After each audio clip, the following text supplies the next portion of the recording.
hear a conversation. First, you have some time to look at questions 1 to 7.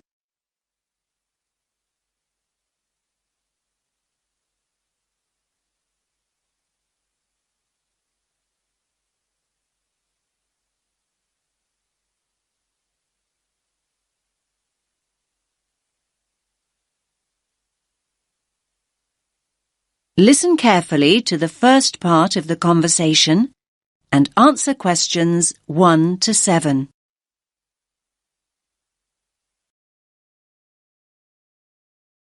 Rita speaking. What should I do for you? Oh, hi. I'd like to order some stationery. Could I know your name? Jackson Paris. Right. Can I just confirm your account number and the name of your company, Jackson? Sure. The number is 692411. 692411. Right. And you're from Rainbow Computer? No, the company is Rainbow Communications. Oh, OK. I'll just fix that on the system. Communications.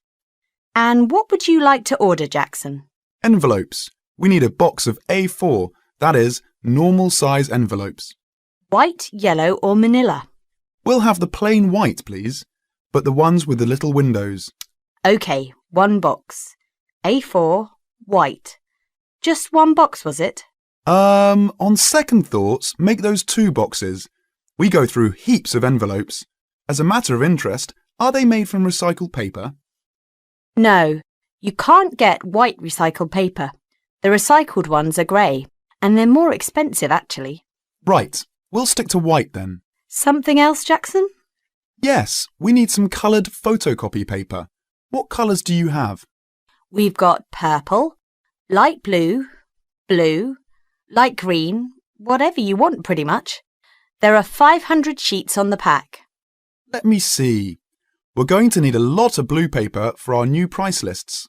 So can you give us 10 packs, please? Make sure it's the light blue, though. 10 packs of the light blue. Anything else that we can help you with? Let me think. What else do we need? I'm sure there was something else. Pens, paper clips, fax paper, computer supplies, office furniture. Oh, yes. We need floppy disks. Do you have those nice coloured ones? Yes, but they're a bit more expensive than the black ones. That's all right. I'm not paying anyway. Right, floppy disks.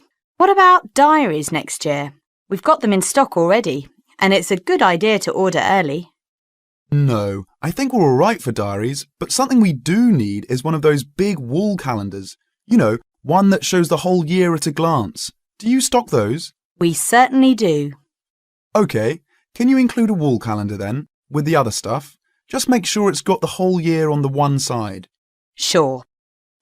Now you have some time to look at questions 8 to 10.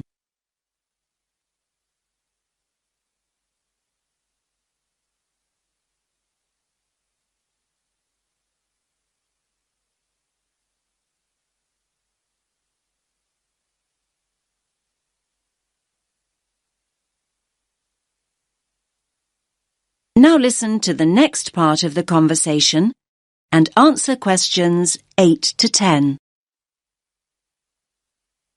And do you have a copy of our new catalogue? No, I don't. But would you send one?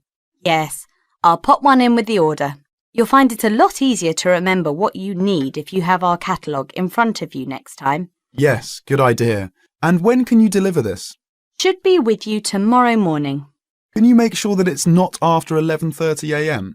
Because we have to go out at 12. There's only myself here on Fridays. Fine.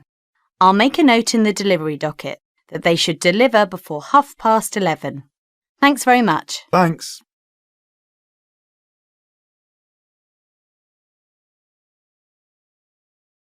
That is the end of part 1. You now have half a minute to check your answers.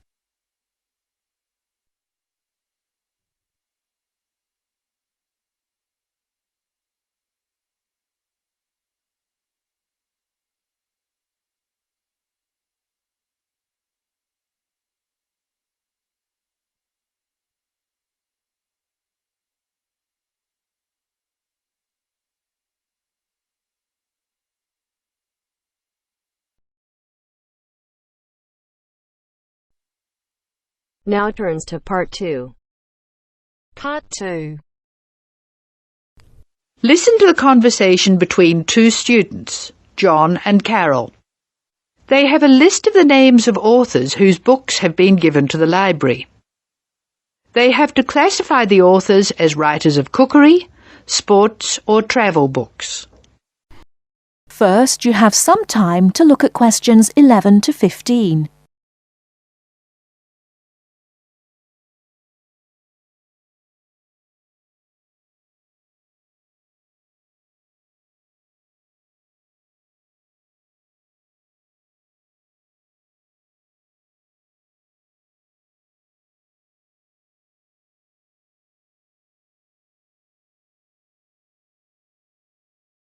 Now, listen carefully and answer questions 11 to 15.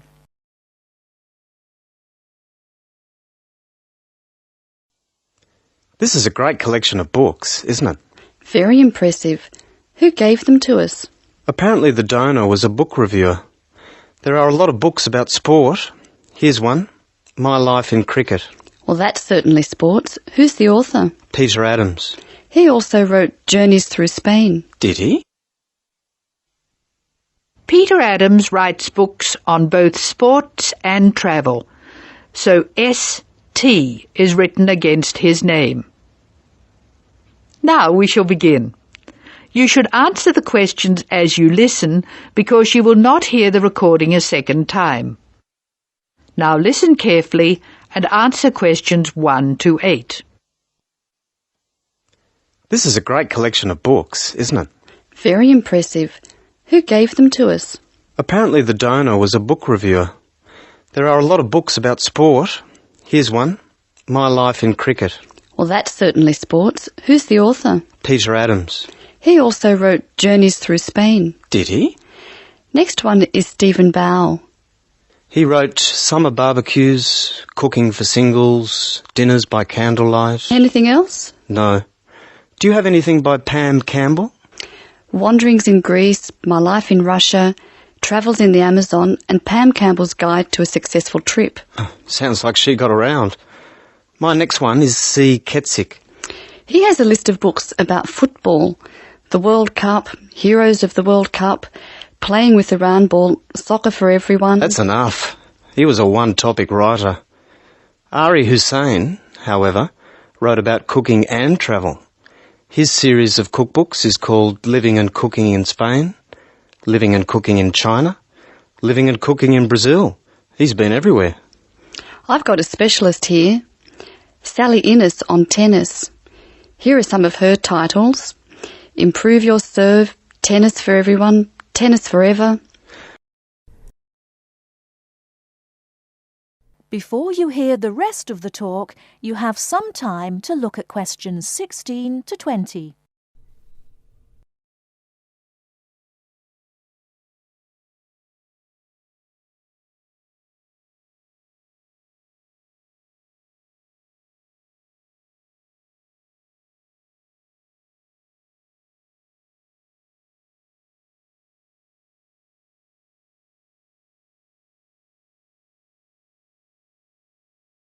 Now listen and answer questions 16 to 20.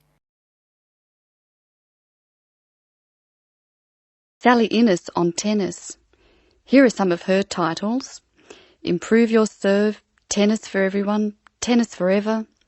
Meg Jorgensen has 3 books, one in each category. Cooking for Health, Sport is Good for You, and Travelling in Australia. A varied talent. Who's next? Bruno Murray. He wrote children's books, a whole series called A Child's Guide to, and then The Name of the City. Oh, you mean like A Child's Guide to London? Yes, that's right. He seems to have stayed in Europe. Ruby Lee, however, has just one book. It's called The Emerald Isle, and it's all about Ireland. Apparently she went around Ireland on foot. Jim Wells wouldn't like that. His books are all about motor racing. Nice photos of old racing cars. Don't you love the goggles on the driver? They do look strange, don't they? I think we're nearly finished. What did Helen Young write? Summer menus. Food for thought. She also did a book of Chinese recipes, Cantonese, I think. OK, that's dealt with the first box. Let's stop for a minute. That is the end of part 2. You now have half a minute to check your answers.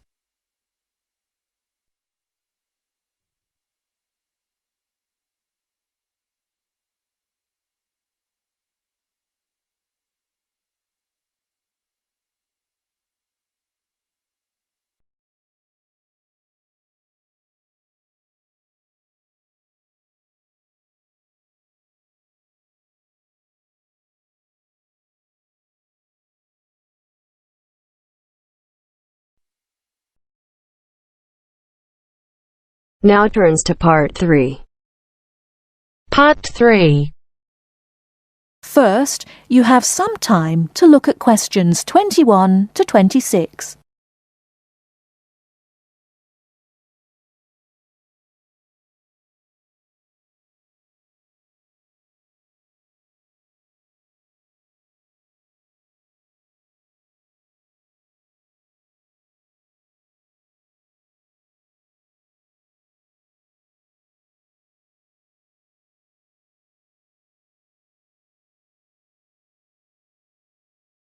Now listen carefully and answer questions 21 to 26.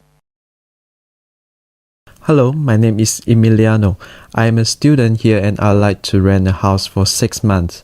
OK, well you have come to the right place. We specialise in short-term rental.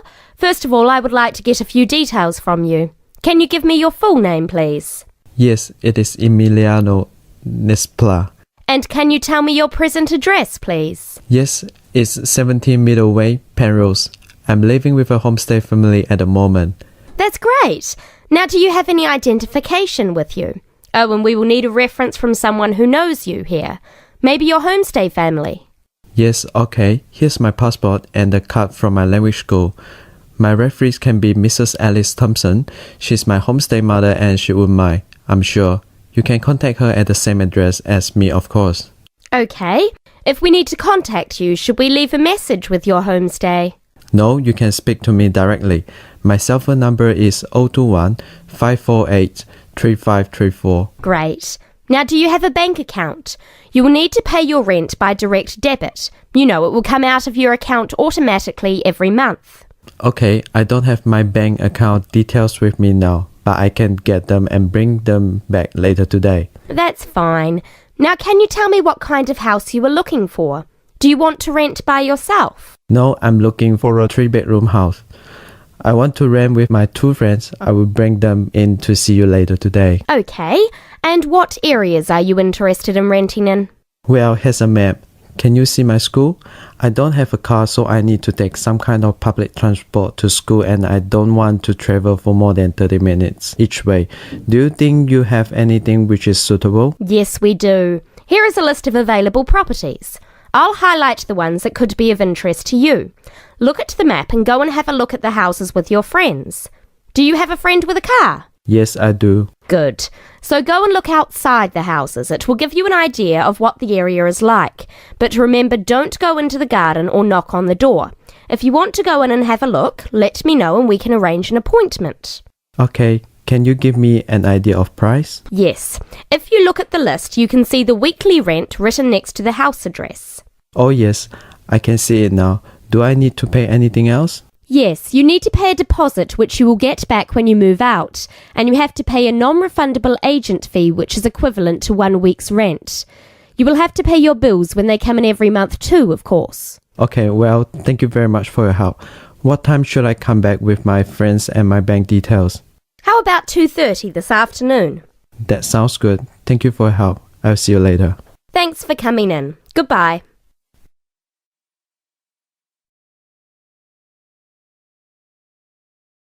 Before you hear the rest of the talk, you have some time to look at questions 27 to 30.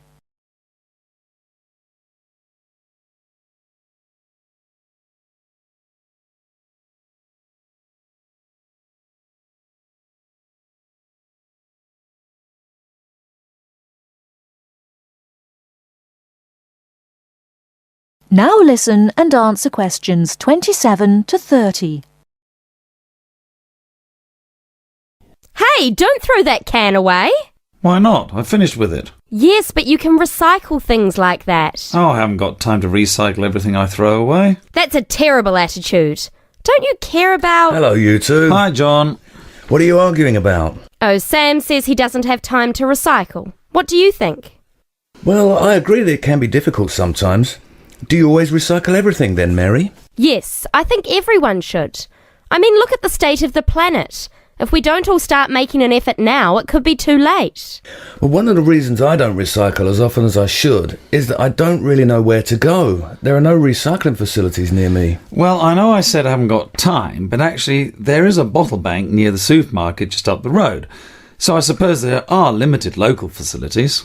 So you can do your recycling outside the supermarket? Yes, but like I said, only limited. It's only a bottle bank. Well, I don't have a car, so it's very difficult for me, but I still do it. Sometimes a friend comes over and we take our recycling together, but not very often. So if your facilities are limited, then mine are very limited. Well, I suppose if you go to all that trouble, I might make more of an effort. Good. If it was up to me, I'd encourage more people to recycle. How? Well, how about some kind of incentive? A reward for anyone who makes an effort to recycle? That's a good idea. But if you think everyone should recycle, then why not penalise those who don't recycle instead of giving something to people that do? If there was a fine for anyone caught throwing recyclable materials in the rubbish, people would take more notice. Well, now you're going too far. Do you really want anyone going through your rubbish just to check if you're following the rules? No, I don't think fines are a good idea. Well, I think we should be doing something. Anyway, I have to go. I've got my social science class next. See you later. Yeah, see you later. Bye.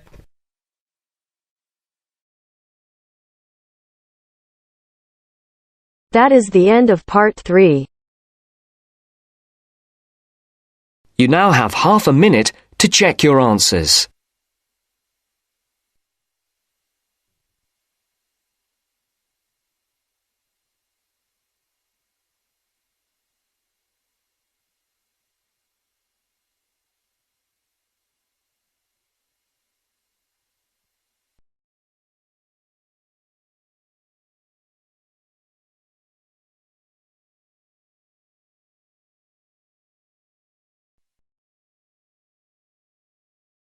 Now turns to part 4. Part 4. You will hear a talk about developments in public transport in large cities. First, you have some time to look at questions 31 to 40.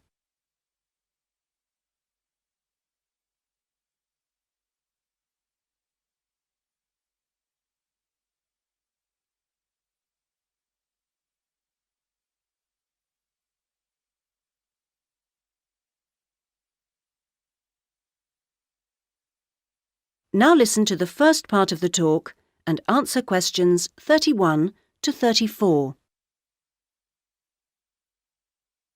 That big cities around the world are getting bigger is a clear trend.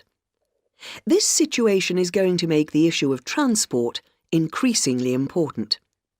Cities cannot work if their people and their visitors cannot move around. This means that public transport is vital to the success of cities. And yet, private car ownership is increasing all the time. Can these two facts be contained in the same reality? Isn't the car slowly but surely strangling the city? But we must acknowledge it does have genuine benefits. Having said that, the fact that car owners can escape to the mountains is of little relevance to the issue of daily city life, in which we need to do things like ferry heavy shopping and luggage around, something the car, of course, is invaluable for. But the so-called family car is rarely occupied by a family, just a single driver taking up a lot of road space. It's not only the car that clogs up our roads, of course. Trucks are heavy, noisy and smelly intruders. But it's hard to persuade companies to opt for rail freight rather than road. They argue that it is cheaper and more flexible, And trucks are undoubtedly able to go when you want, where you want. The cost claim is false, however. Truck companies don't hold themselves responsible for the environmental costs they incur, nor are they keen to calculate the time spent on repairs or delays. So, this is our first challenge, the sheer volume of traffic. If we compare 3 developed and urbanised countries, we can see interesting differences. The UK, for example, has just over 20 million cars, 1 for every 3 people approximately, and nearly 3 million buses and trucks. These figures sound very high, but in fact the Netherlands, although only a little over a quarter the population, has more vehicles per head of population. Meanwhile, Germany, bigger than both other countries put together, actually outstrips either in terms of vehicles per head of population. Now, there is no correlation between these figures and the percentages of journeys made on public transport. This means that the route to better public transport use is not abolishing the car, but rather making public transport better. Not surprisingly, where people can choose, they choose the thing they prefer, not the thing they don't. How do people judge public transport? Well, a major survey was carried out this year, indicating that there are many aspects, from clean interiors of buses to the proximity of routes to homes and workplaces. Fare prices is a complex issue and needs to be accounted with car costs. What people seem to find most frustrating is scheduling. If the route doesn't pass their departure point when it suits them, they'll drive instead. The issue of personal safety seems to have reduced in urgency with better lighting at stops and CCTV. Now, various measures are being taken in a number of major cities, all designed to increase the appeal of public transport and thus to persuade car users to leave their cars behind and free up the city's roads. Among these is bringing in smart cards. These are purchased in advance and mean passengers spend less time waiting to buy tickets and board buses and trains, particularly when switching across transport modes within the same journey. Another initiative is the use of computers in managing scheduling with greater efficiency. But such logistical measures are not sufficient in themselves, and indeed the benefits that they bring are often less apparent to passengers than to transport managers. From the passengers' point of view, the fact that buses are becoming more comfortable is significant, because it brings them more in line with the car. Delays and diversions are, of course, deeply irritating for passengers. Even if these can't be eliminated, ensuring that passengers have more detailed information available to them will help to reduce their sense of stress. We often associate public transport with inner-city travel, but of direct benefit to passengers are systems such as taxi sharing and dial-a-bus, which provide more flexible options for suburban journeys. And finally, nothing really significant can happen without a shift in people's mindsets. The way we travel is an expression of our values about many things. Companies operating public transport are slowly but surely finding it possible to sell their services as a public-spirited alternative to the car, as awareness of environmental issues has increased radically in the last few years. Overall, then, this combination of steps and changes has a good chance of shifting the city out of the car and onto the bus and train. That is the end of part 4. You now have half a minute to check your answers.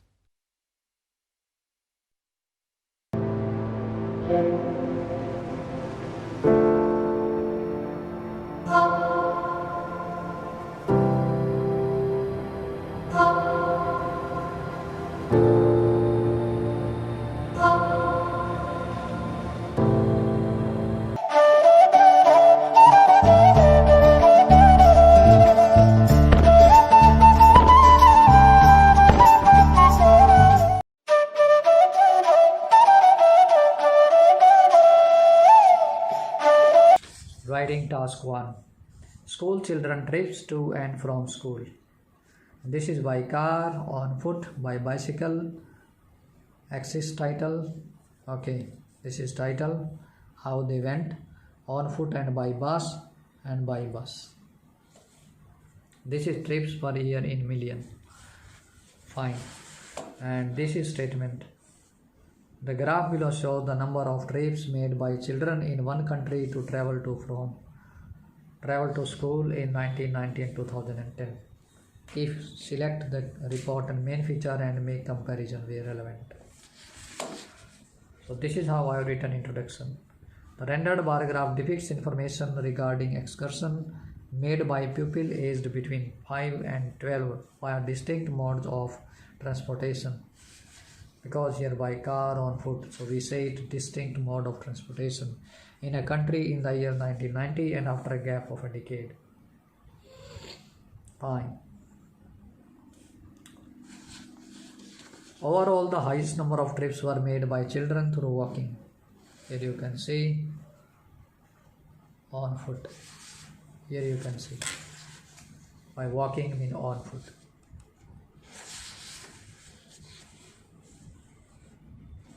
Whereas after a decade, car were most preferred. After a decade, you can see car.